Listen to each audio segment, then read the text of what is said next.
Dissabte ens deixa també la notícia de l'aparició en la cursa electoral d'una formació que fins ara no hi havia optat.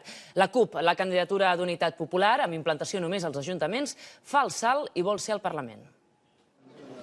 Els bons resultats en les eleccions municipals de l'any passat van ser decisius en el que avui ha aprovat un 77% de l'Assemblea Nacional Extraordinària de la CUP, presentar-se als comicis del 25 de novembre. El 2011, la formació independentista va obtenir un centenar de regidors en diferents consistoris catalans, una xifra que multiplicava per 5 la de les eleccions del 2007.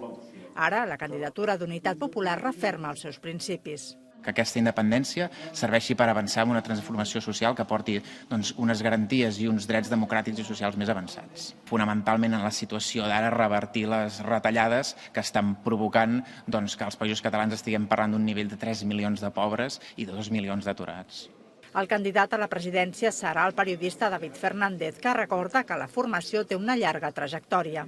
No en la crisi, sinó des que el frau de la transició política està intentant construir des de l'àmbit ecològic, l'àmbit de gènere, l'àmbit de les relacions de treball, una societat més justa i més lliure, que és tot el que estan construint des de fa 5 anys i a més ens ho diuen. Per poder concórrer a les eleccions, la formació haurà de presentar 5.000 firmes que avalin la candidatura i ho hauran de fer abans de dimarts.